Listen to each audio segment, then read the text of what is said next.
नमस्कार, किसान समाचार में आपका स्वागत है। मैं हूं साइमा खान। सबसे पहले नजर हेडलाइंस पर।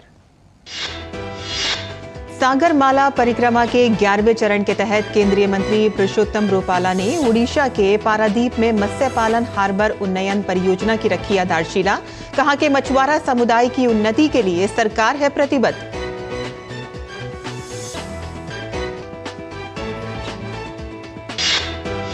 कोलकाता में अंतर्देशीय जलमार्ग विकास परिषद का पहला संस्करण संपन्न। केंद्रीय मंत्री सर्बानंद सोनोवाल की अध्यक्षता में हुई बैठक में अंतर्देशीय जलमार्गों को सक्षम करने के लिए 45,000 करोड़ रुपए के निवेश की जताई गई प्रतिबद्धता। बुनियादी ढांचे के विकास के लिए 10,000 करोड़ रुपए किए गए निर्धारित। उत्तर प्रदेश के ग्रेटर नोएडा में इंडस फूड टेक 2024 का आयोजन। केंद्रीय मंत्री पीयूष गोयल ने वर्चुअल रूप से किया प्रीमियम फूड टेक्नोलॉजी शो का शुभारंभ। 10 जनवरी तक शो में 2,500 से अधिक वैश्विक खरीदार और 5,000 से अधिक घरेलू उद्यमी ले रहे हैं भाग।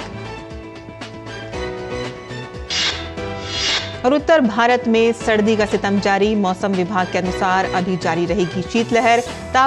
तमाम राज्यों में कोहरे के चलते सामान्य जनजीवन प्रभावित। और अब समाचार विस्तार से। केंद्रीय मत्स्य पालन, पशुपालन और डेयरी मंत्री पुरुषोत्तम रूपाला ने ओडिशा की सागरमाला परिक्रमा के 11वें चरण की यात्रा में शामिल हुए।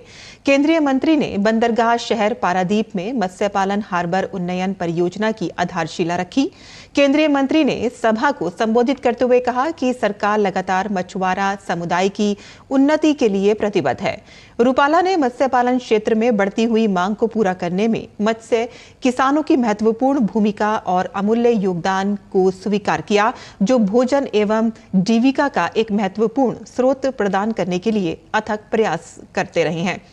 लाभार्थी इन बातों को सुनकर बहुत खुश हुए, क्योंकि वे इस यात्रा के महत्व और प्रभाव से लाभान्वित हो सकते हैं और ये उनके जीवन में सकारात्मक बदलाव लाएगा। लाभार्थियों ने सक्रिय रूप से एक खुली बातचीत में हिस्सा लिया और बायोफ्लॉक, RAS, कोल्ड स्टोरेज के विकास आदि जैसी प्रौद्योगिकियों के बारे में चर्चा की। केंद्रीय मंत्री ने कहा कि किसान क्रेडिट कार्ड योजना के लिए सरकार मछुआरा समुदाय के अधिक से अधिक लोगों को शामिल करने के लिए प्रयासरत है।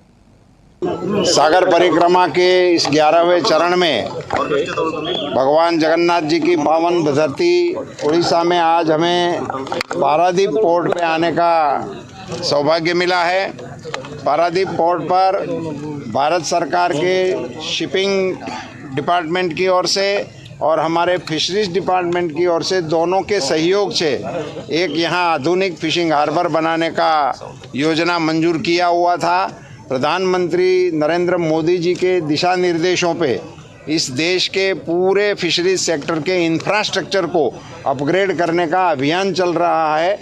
इसमें से एक यहाँ 100 करोड़ से अधिक की लागत वाला हार्बर हमने मंजूर किया हुआ था। आज इसका भूमि पूजन करवा दिया है और राज्य सरकार के मंत्री महोदय श्री राणेंद्र प्रसाद स्वयं जी की उपस्थिति में इनको भूमि पूजन कर दिया गया है और अभी इसको और जल्दी से कार्यक्रम को आगे बढ़ाने का काम शुरू हो गया है। और कोलकाता में अंतर्देशीय जलमार्ग विकास परिषद IWDC का पहला संस्करण देश के अंतर्देशीय जलमार्गों की क्षमता और व्यवहारिता बढ़ाने के प्रयास में कई पहलों के साथ संपन्न हुआ। केंद्रीय बंदरगाह, जहाजरानी और जलमार्ग मंत्री सर्बानंद सोनोवाल की अध्यक्षता में हुई बैठक में देश में आर्थिक विकास और वाणिज्य के माध्यम से अंतर्देशीय जलमार्गों को सक्षम करने के उद्देश्य से देश में नदी क्रूज पर्यटन के विकास के लिए 45,000 करोड़ रुपए के निवेश की प्रतिबद्धता जताई गई। इस अवसर पर अपने संबोधन में सर्बानंद सोनोवाल ने कहा कि भारत 2014 से प्रधानमंत्री नरेंद्र मोदी जी के गतिशील नेतृत्व में प्रभावशाली ढंग से बढ़ रहा है। उन्होंने कहा कि नीली अर्थव्यवस्था की विशाल क्षमता को महसूस किया जाना चाहिए। सर्बानंद सोनोवाल ने कहा कि अंतर्देशीय जलमार्ग प्रगति की धमनियां हैं और पीएम मोदी के नेतृत्व में प्रयासों तथा रणनीतिक पहलों के साथ हमारा लक्ष्य अवसरों को भुनाना, अंतर्देशीय जल परिवहन क्षेत्र में सतत विकास और वृद्धि को बढ़ावा देना है। उत्तर प्रदेश के ग्रेटर नोएडा में इंडिया एक्सपोजिशन मार्ट में इंडस फूड टेक 2024 का आयोजन चल रहा है। दक्षिण एशिया के इस प्रीमियम फूड टेक्नोलॉजी शो का शुभारंभ वर्चुअल रूप से केंद्रीय मंत्री पीयूष गोयल ने किया। 8 से 10 जनवरी 2024 तक चलने वाले इंडस फूड में 2500 से अधिक वैश्विक खरीदार और 5000 से अधिक घरेलू उद्यमी भाग ले रहे हैं। देखते हैं ओपी यादव की ये रिपोर्ट। वाणिज्य मंत्रालय भारत सरकार के सहयोग से भारतीय व्यापार संवर्धन परिषद द्वारा उत्तर प्रदेश के ग्रेटर नोएडा स्थित इंडिया एक्सपो सेंटर में इंडस फूड 2024 का आयोजन किया जा रहा है। इंडस फूड टेक 2024 का यह संस्करण दक्षिण एशिया का प्रीमियम फूड टेक्नोलॉजी शो है। 10 जनवरी 2024 तक चलने वाले इस इंडस फूड का शुभारंभ वाणिज्य एवं उद्योग मंत्री पीयूष गोयल ने वर्चुअली किया।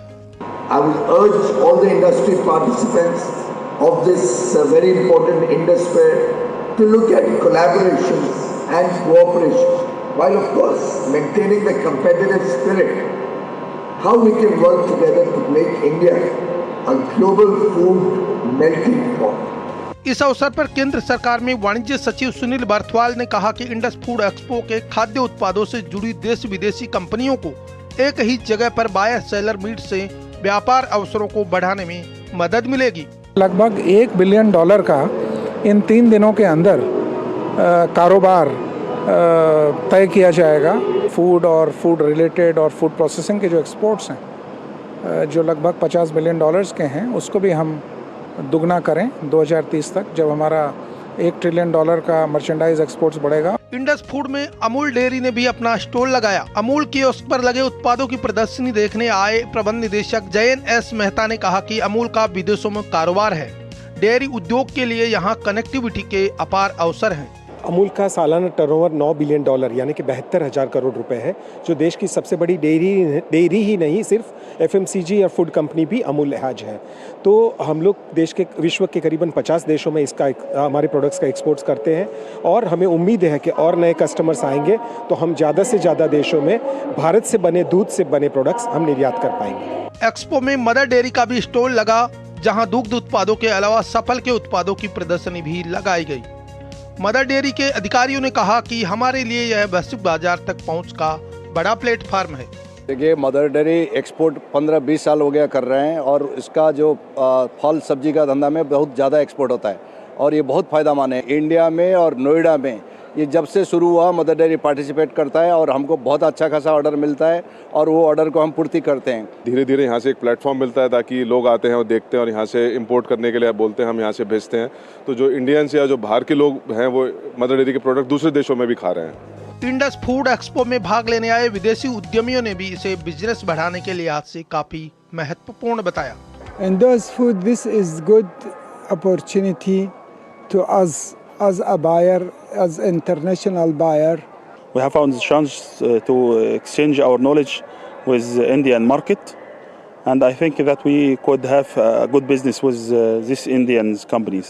We want to find the suppliers for like rice, dry fruits and spices.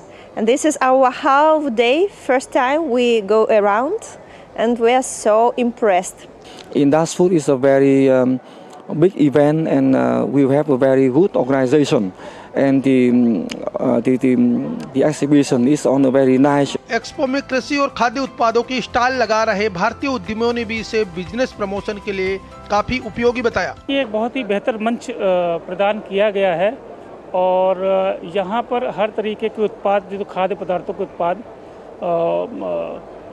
भारतीय स्तर पर और अंतर्राष्ट्रीय स्तर पर पहचान बनाने के लिए बहुत लोग आते हैं, बहुत इंक्वायरी हैं। अब ओवरऑल अगर जो प्लेटफॉर्म बनाया है TPCI ने एज एग्जीबिशन, हमारे लिए काफ़ी रिस्पॉन्सिव साबित हुआ है। अच्छा क्लाइंट बेस मिल जाता है। इंडस फूड में 2500 से अधिक वैश्विक खरीदार, 5000 से अधिक घरेलू खरीदार और 86 से अधिक रिटेल चेन भाग ले रहे हैं। पहली बार 1050 घरेलू प्रदर्शकों के अतिरिक्त 120 से अधिक विदेशी प्रदर्शक भी आए हैं। एक्सपो के दौरान ज्ञान सत्र, अंतर्राष्ट्रीय F&B मानक कॉन्क्लेव, मास्टर क्लासेज और उद्योग के लिए नवोन्मेषण पुरस्कार भी दिए जाएंगे। उत्तर प्रदेश के ग्रेटर नोएडा स्थित इंडिया एक्सपोजिशन मार्ट में वाणिज्य मंत्रालय द्वारा इंडस फूड मार्ट का आयोजन किया जा रहा है। 3 दिन तक चलने वाले इस अंतर्राष्ट्रीय महोत्सव में देश और दुनिया की नामी गिरामी खाद्य से जुड़ी कंपनियों ने अपने स्टॉल लगाए हैं। निश्चित तौर पर इस तरह के कार्यक्रमों के जरिए एक और जहाँ खाद्य से जुड़ी कंपनियों को अंतर्राष्ट्रीय स्तर पर रोजगार, व्यापार और कारोबार की संभावनाएं मिलती है, वहीं दूसरी ओर भारतीय खाद्य पदार्थों को वैश्विक बाजार मिलने से किसानों की आमदनी बढ़ने के विकल्प भी खुलते हैं। मेरे सगी कैमरामैन प्रमोद और राजेंद्र के साथ Mopi Yadav, DD news, greater Noida. और दिल्ली एनसीआर समेत पूरे उत्तर भारत में शीतलहर का कहर जारी है। राष्ट्रीय राजधानी क्षेत्र दिल्ली, पंजाब, हरियाणा, उत्तर प्रदेश और बिहार में कड़ाके की ठंड जारी है। मौसम विभाग के अनुसार अगले कुछ दिन तक पंजाब, हरियाणा, उत्तर प्रदेश, बिहार, उत्तराखंड, मध्य प्रदेश, झारखंड, उड़ीसा, असम, मेघालय, मिजोरम और त्रिपुरा के कुछ हिस्सों में रात में और सुबह के समय घना कोहरा छाया रहेगा।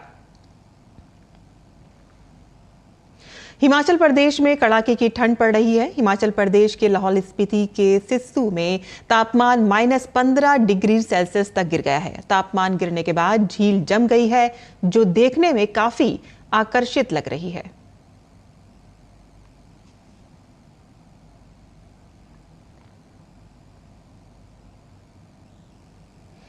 वहीं जम्मू कश्मीर से लेकर उत्तर भारत तक ठंड का कहर जारी है। जम्मू कश्मीर के श्रीनगर में तापमान में गिरावट दर्ज हुई है। तापमान में गिरावट के बाद शहर में शीतलहर जारी है।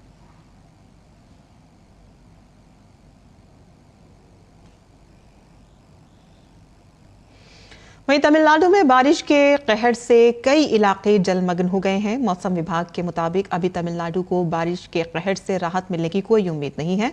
मौसम विभाग ने अलग अलग स्थानों पर भारी बारिश होने की संभावना जताई है। दक्षिण तमिलनाडु में कई स्थानों पर और उत्तरी तमिलनाडु में भी कुछ स्थानों पर गरज और बिजली गिरने के साथ हल्की से मध्यम बारिश होने की संभावना है।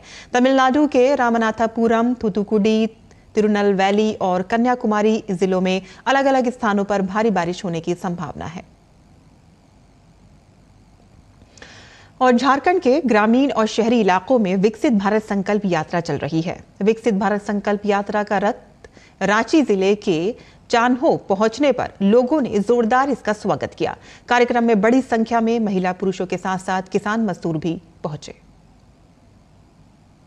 रांची जिला के चान्हो प्रखंड के पतरातू पंचायत भवन में विकसित भारत संकल्प यात्रा के पहुंचने पर स्वागत गान के साथ महिलाओं ने इसका स्वागत किया। कार्यक्रम में मुख्य अतिथि के तौर पर मौजूद सांसद सुदर्शन भगत ने भारत सरकार की योजनाओं की जानकारी ग्रामीणों को दी। उन्होंने बताया कि केंद्र सरकार गरीबों के उत्थान के लिए नई नई योजनाएं ला रही है, ताकि लोगों की आर्थिक स्थिति में सुधार हो और लोग मुख्य धारा से जुड़ सके। इस प्रकार के कार्यक्रमों का मैं देख रहा हूँ कि इसका बेहतर लाभ मिल भी रहा है लोगों का, और हमने इस कार्यक्रम के माध्यम से भिन्न भिन्न पंचायतों में मेरा जो जाना हुआ पूरे लोकसभा क्षेत्र में, मैं इसका सुखद अनुभूति में कर रहा हूँ।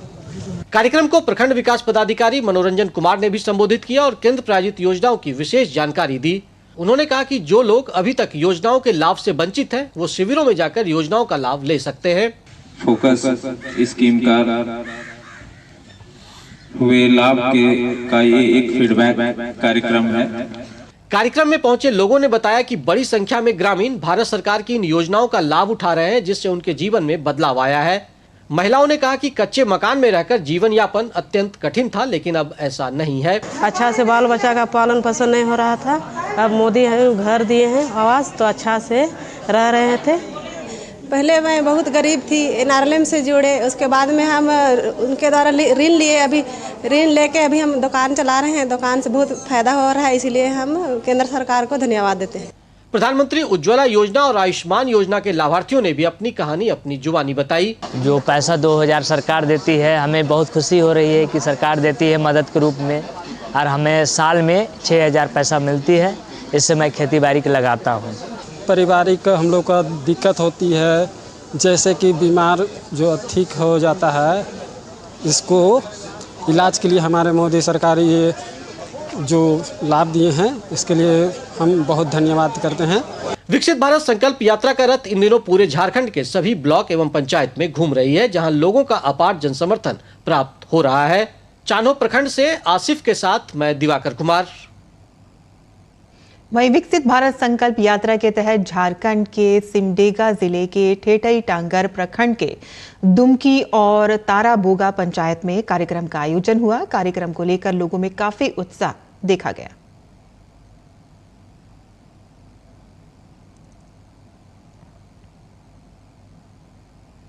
और किसान समाचार में अब बात करते हैं मंडी भाव की और आइए देखते हैं क्या रहा देश भर की मंडियों का भाव।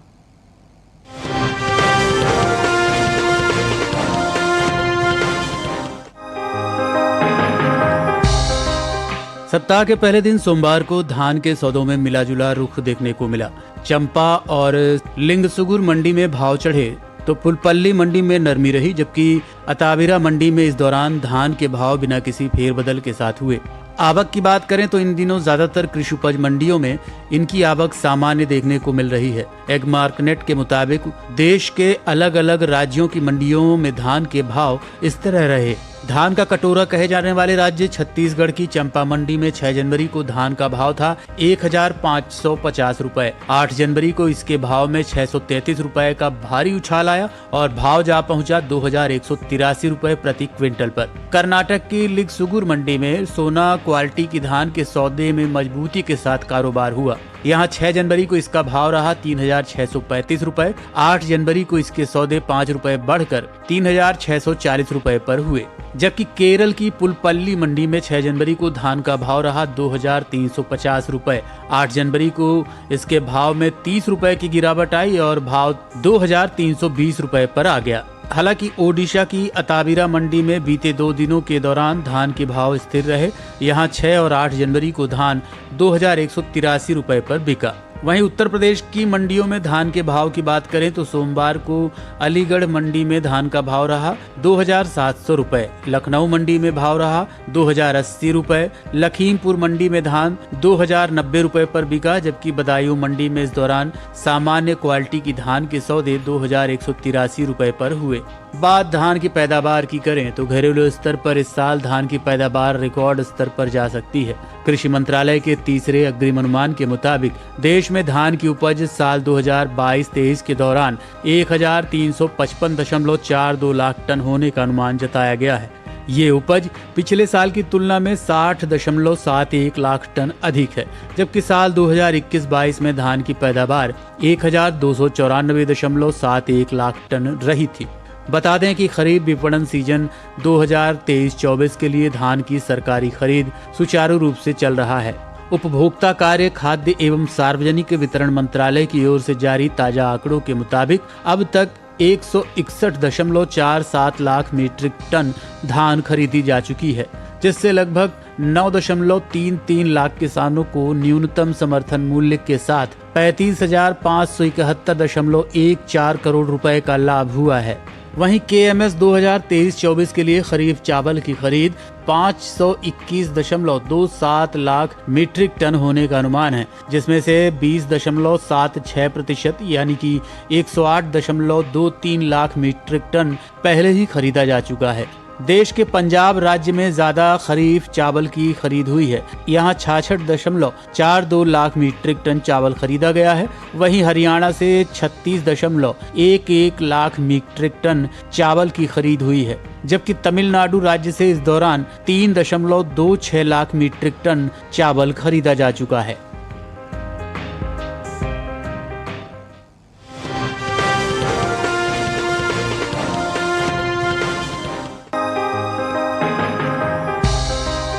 कृषि उपज मंडियों में सोयाबीन की आवक सीमित बनी हुई है।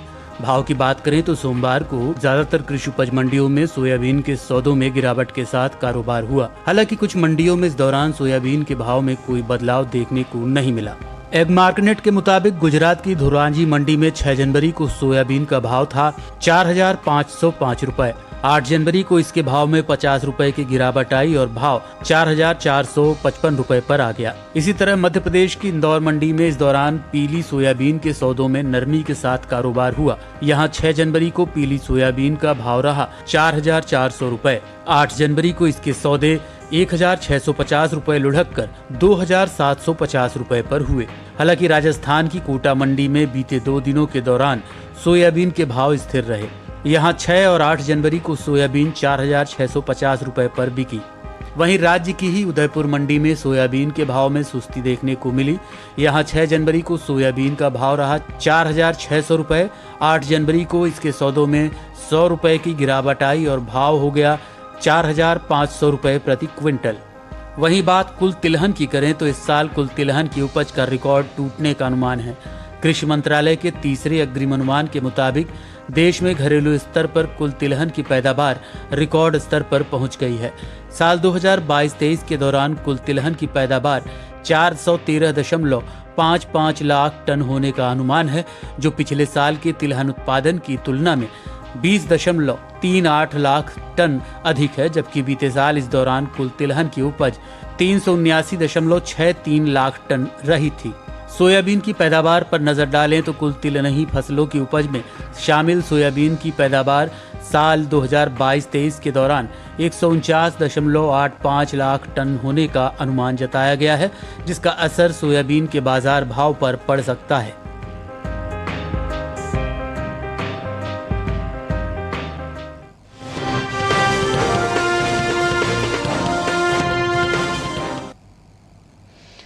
और मंडी खबर के बाद अब बात करते हैं मौसमी खेती की। किसान इस मौसम में कैसे रखें अपनी खेती का ख्याल, आइए देखते हैं।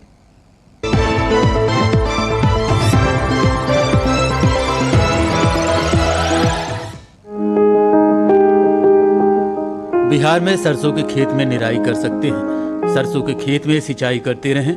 यहाँ मक्के के खेत में निराई करें। मक्के के खेत में ही जरूरी उर्वरक का इस्तेमाल कर सकते हैं। अभी गेहूं की बुआई करें। गेहूं के खेत में सिंचाई कर लें। किसान काबुली चने की बुआई करते रहें। काबुली चने के खेत में सिंचाई करें। बिहार में आलू के खेत में निराई कर लें। आलू के खेत में सिंचाई भी करें। इसके अलावा प्याज की बुआई का सही समय है। वहीं के किसान लहसुन के खेत में निराई कर सकते हैं। लहसुन में कीट लगने की संभावना बनी हुई है। ऐसे में लहसुन में कीटों से बचाव के लिए कीटनाशक का छिड़काव कर लें। झारखंड में प्याज की रोपाई कर लें। किसान गेहूं के खेत में सिंचाई करें। इस समय धान की बुआई करते रहें। धान में कीट लगने का अंदेशा है। ऐसे में धान में कीटों से बचाव के लिए कीटनाशक का प्रयोग कर लें।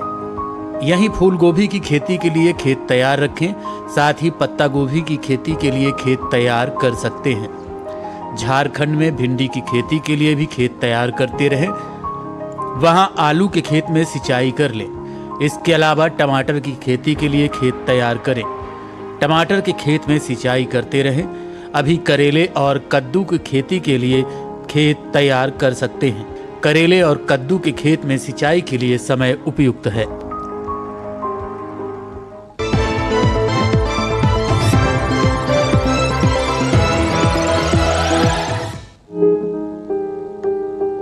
दिल्ली स्थित पूसा संस्थान ने समय और इलाके के हिसाब से गेहूं की अलग अलग किस्में तैयार की हैं। सबसे पहले बात करते हैं गेहूं की HD 3059 पूसा पछेती किस्म की।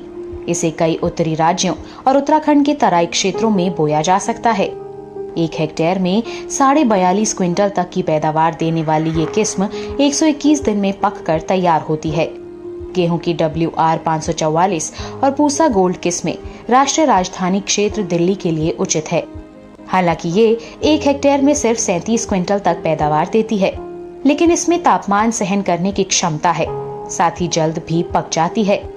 उत्तर पूर्व के मैदानी क्षेत्र के किसान गेहूं की HD 2985, जिसे पूसा बसंत भी कहते हैं, इसकी बुआई कर सकते हैं। इससे 1 हेक्टेयर में 35 से 40 क्विंटल तक की उपज ली जा सकती है। ये केवल 105 से 110 दिन में फसल तैयार हो जाती है। गेहूं की HW 2045 उत्तर पूर्व के मैदानी इलाकों के लिए तैयार की गई है। इससे प्रति हेक्टेयर 41 क्विंटल तक की पैदावार ली जा सकती है और ये पकने में 110 से 115 दिन का समय लेती है। इसी तरह HD 2932 मध्य प्रदेश, छत्तीसगढ़, गुजरात, कर्नाटक, आंध्र प्रदेश, गोवा और तमिलनाडु के मैदानी क्षेत्रों के लिए है। 40 से 45 क्विंटल प्रति हेक्टेयर की उपज वाली गेहूं की ये किस्म भी महज 105 से 110 दिनों में तैयार हो जाती है। गेहूं की HW 5216 दक्षिण के पहाड़ी इलाकों के लिए है। 37 क्विंटल प्रति हेक्टेयर तक की उपज ये देती है। HI 1563 पूसा प्राची उत्तर पूर्वी मैदानी क्षेत्रों के लिए है। ये 50 क्विंटल तक की पैदावार दे सकती है। HS 490 पूसा बेकर और HS 420 शिवालिक जम्मू कश्मीर के पहाड़ी क्षेत्र, हिमाचल प्रदेश, उत्तराखंड, सिक्किम, पश्चिम बंगाल और पूर्वोत्तर राज्यों के लिए उपयुक्त है। पूसा बेकर 150 दिन में, जबकि पूसा शिवालिक गेहूं की वो किस्म है जो 149 दिन में पकती है। HD 2833 पूसा तृप्ति ये किस्म 1 हेक्टेयर में करीब 39 क्विंटल तक की उपज दे सकती है। HD 3090 पूसा मूल्य गेहूं की उन्नत किस्में हैं। ये 101 दिन में पक जाती हैं। ब्रेड और चपाती के लिए गेहूं की ये अच्छी किस्म मानी जाती हैं।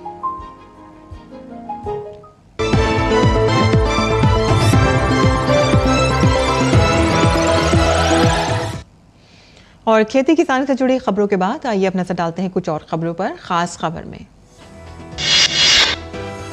प्रधानमंत्री नरेंद्र मोदी ने पूर्वी तिमोर के राष्ट्रपति जोस रामोस हार्टो के साथ द्विपक्षीय बैठक की। दोनों नेताओं ने द्विपक्षीय और सांस्कृतिक संबंधों पर चर्चा की। प्रधानमंत्री नरेंद्र मोदी ने ऑस्ट्रेलिया के डिकिन विश्वविद्यालय के कुलपति प्रोफेसर लैन मार्टिन से मुलाकात की। गांधीनगर में हुई इस मुलाकात में कई मुद्दों पर विचार विमर्श किया गया। दिग्गज वैश्विक कंपनियों के प्रमुखों ने भी गांधीनगर में प्रधानमंत्री नरेंद्र मोदी से मुलाकात की। माइक्रोन टेक्नोलॉजी के सीईओ संजय मेहरोत्रा ने भी प्रधानमंत्री से मुलाकात की।